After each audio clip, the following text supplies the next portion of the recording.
आज हम आज हम लोग कैपेसिटर कैसे वर्क करता है, किस सिद्धांत पे कार्य करता है, उसकी क्या उपयोगिता है, इसके बारे में अध्ययन करेंगे।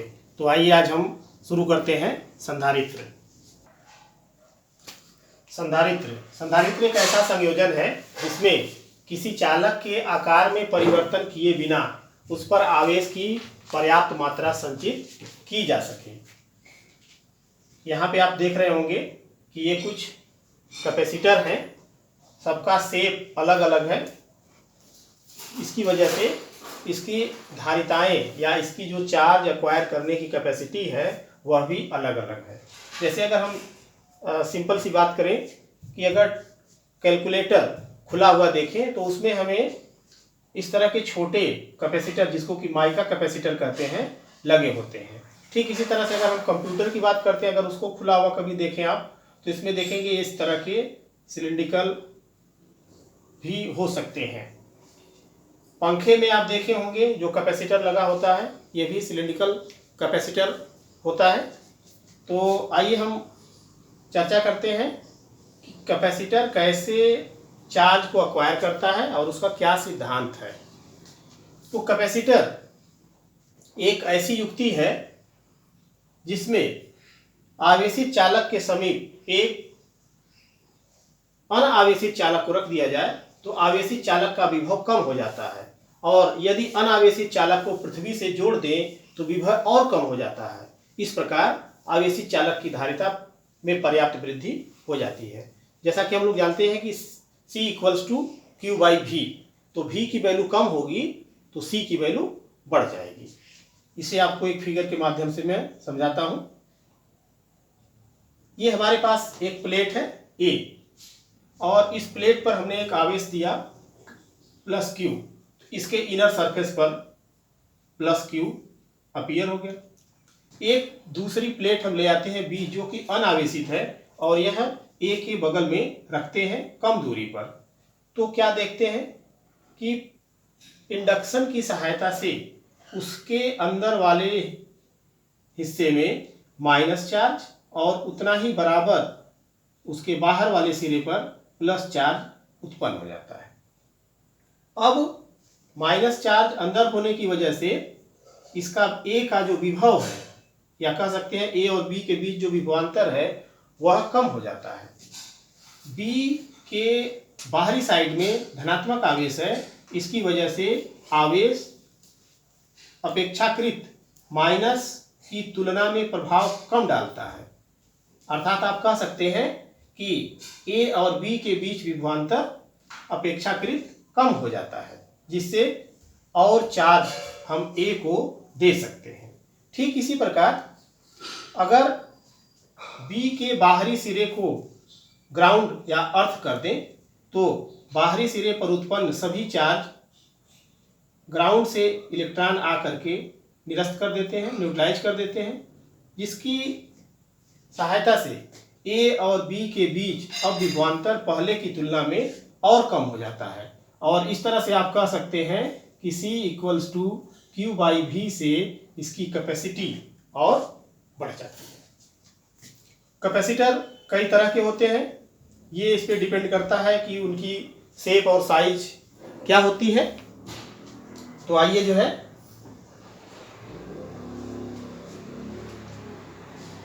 ये देखते हैं कि संधारित्र को प्रभावित करने वाले कारक क्या है।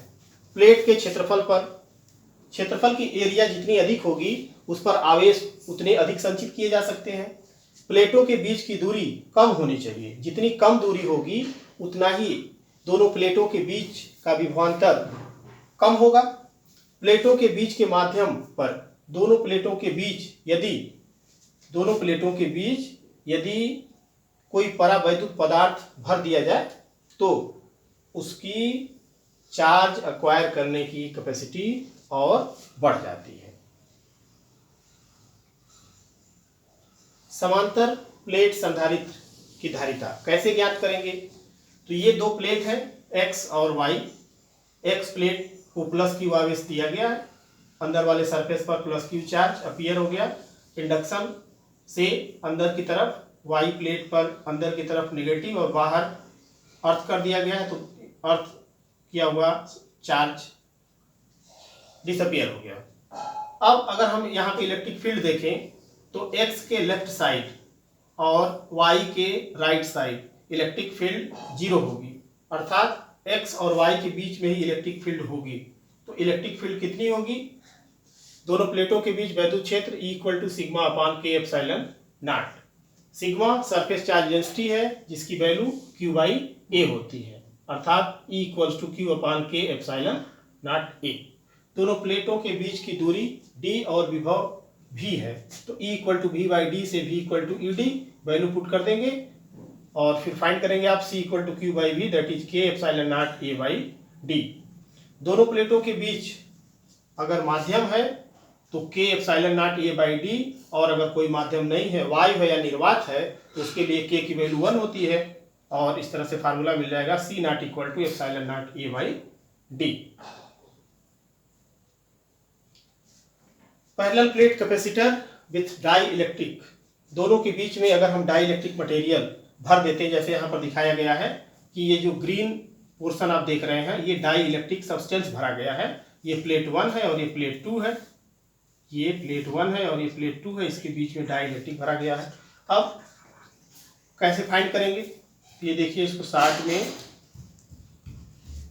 ये के परावैद्युत भरा गया है और हमने यहाँ पर सपोज किया कि ये पार्शियल पूरी तरह से एक्स और वाई प्लेट को भरा नहीं गया है, बल्कि कुछ थिकनेस की टी थिकनेस की प्लेट इसमें डाली गई है। तो इलेक्ट्रिक फील्ड इस टी थिकनेस वाले परावैद्युत पदार्थ में कितना होगा? E equals to Q upon K epsilon naught A। इसके बाद x और y के बीच में कुछ गैप है जो कि d माइनस टी होगा, और इस d माइनस टी की वजह से इसमें जो वैद्युत क्षेत्र की तीव्रता होगी वह होगी Q upon epsilon naught A।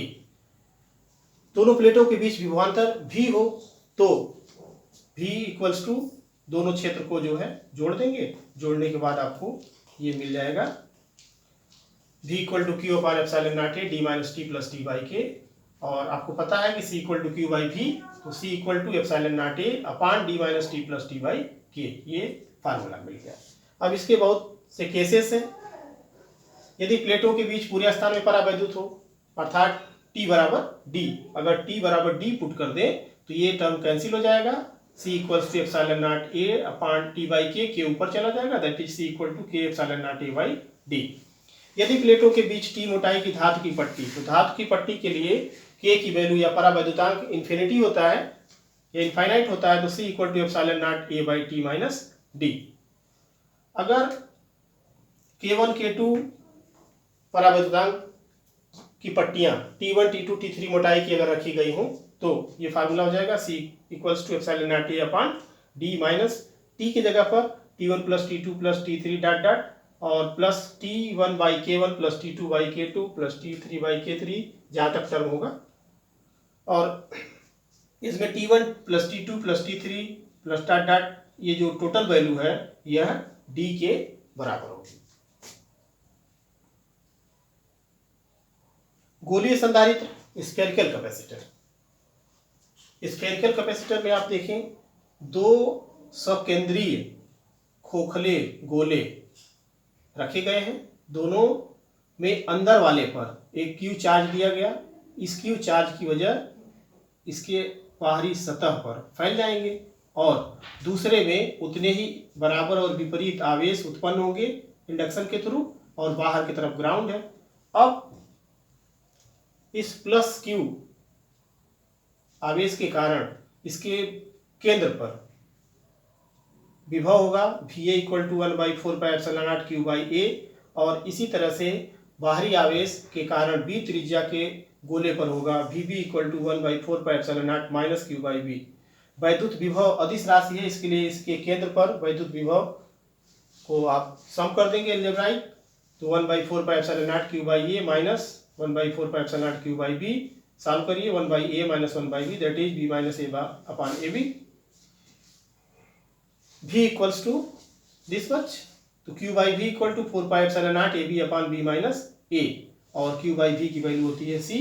इसलिए C equals to 4 pi epsilon naught A B upon B minus ए। अब यहाँ पर प्रश्न उठता है कि इसकी धारिता कैसे बढ़ाई जा सकती है बिना इसके शेप और साइज को चेंज किए। तो आप ये देखें बी माइनस ए का अंतर कम करके इसकी धारिता को बढ़ा सकते हैं, या दोनों खोखले गोलों के बीच परावैद्युत पदार्थ भर करके इसकी धारिता को बढ़ा सकते हैं। सिलिंड्रिकल कैपेसिटर, ये देख रहे होंगे सिलेंडर के आकार का है, सिलिंड्रिकल कैपेसिटर है। ये कैसे कार्य करता है, और एक दो सकेंद्रीय खोखले सिलेंडर के आकार की प्लेटें रखी गई हैं। अंदर वाली प्लेट पर प्लस आवेश देंगे, इसके चारों तरफ बाहरी सतह पर प्लस आवेश एक समान रूप से वितरित हो जाएगा। इसी प्रकार जो बाहरी त्रिज्या का बेलन होगा या सिलेंडर होगा, उस पर इंडक्शन के थ्रू माइनस चार्ज और बाहर का चार्ज प्लस होगा, जो कि अर्थ हो जाएगा। अगर हम इसे एक तार की तरह सपोज करें तो वैद्युत क्षेत्र E equals to 1/2 pi epsilon naught Q by R into L। L इसकी लंबाई है, Q इस पर दिया गया आवेश है, और R इसके केंद्र से उसकी दूरी है। लेकिन यहाँ पर यह इसके छोटी त्रिज्या A और बड़ी त्रिज्या B के बीच में वितरित है। तो इस तरह से दोनों कोषों के बीच वैद्युत विभवांतर V equals to minus integral B to A, B से A की तरफ, तो B to A E dr, और E की वैल्यू ऊपर से पुट करेंगे आप, तो ये मिल जाएगा integral over B to A 1/2 pi epsilon naught Q upon L R dr। V equals to Q upon 2 pi epsilon naught बाहर ले लिया, 1/r dr पर इंटीग्रेशन हो गया। और यहाँ से आप देखें कि माइनस B टू A है, अगर इसको रिवर्स कर दें A टू B तो माइनस साइन होगा, माइनस साइन डिसअपियर हियर। तो Q upon 2 pi epsilon naught L, और ये हो गया 1/r dr। 1/r log r value put करेंगे, log B minus log A। यहाँ पर जो बेस होगा वह E होगा एक्सपोनेंशियल का, log B minus log A equal to log B by A here. C equal to Q by V equals to value put करेंगे 2 pi epsilon naught L upon log E B by A। log exponential base को 10 base में convert करेंगे तो 2.3026 से multiply कर देंगे, तो finally value हो गई C equals to 2 pi epsilon naught L upon 2.3026 log base 10 B by A। और इस तरह से आप सिलिंड्रिकल कैपेसिटर की वैल्यू फाइंड कर सकते हैं।